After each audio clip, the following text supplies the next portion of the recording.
Akory ma série Jean-Luc Coutier. Ma ibro maziny mbarako riziki. Tsy mahay sa marigny. Riziki midriky aza toanagna. Karaha tiako niny fiadanagna. Lafa minao jiaby amiako asa. Manomboko niany anao tsy manasa. Ividianako machine à laver. Lakoronarô feno goja io soloako pavé. Sady tsy directeur an la banque.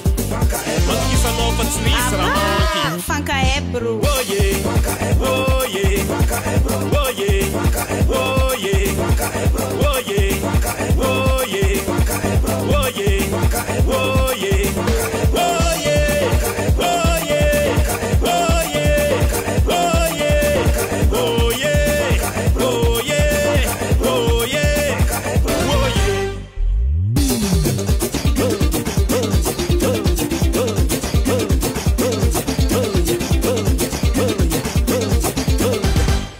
Anarova yav misy mavuso Zagnahary. Kofa sy agnano mody magnano sary marary. Aroko fa nanambitamby ambadiky izy igny vandy. Ovadoko zangoma nefa izy mila vola.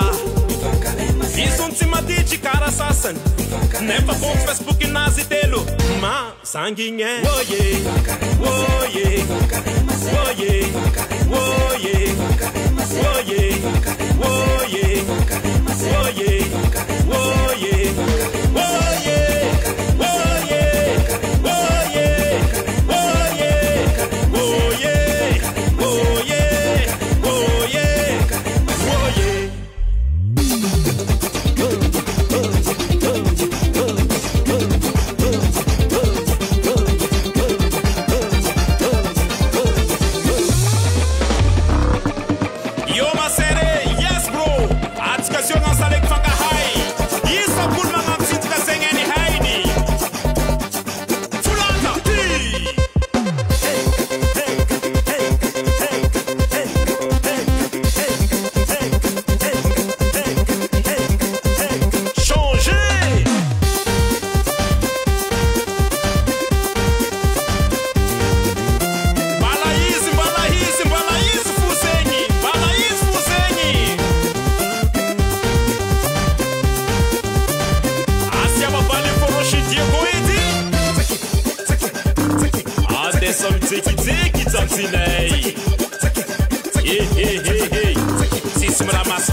Je m'appelle la Jean-Luc tipo gosto para romantique. Ele é dono se escasei. A minha periqueza, a minha periqueza.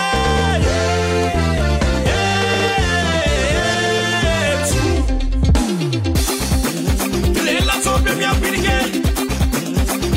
Se tu põe mal gay, bala já me vai se matar. Attention, for ma vitamine K. Oh ouais. A non xerico fa mis problem. Que a noiva, que a noiva, que a noiva, que a noiva. Safa toba jitem. Problem baka brots ka fanka hai. Davart Recall.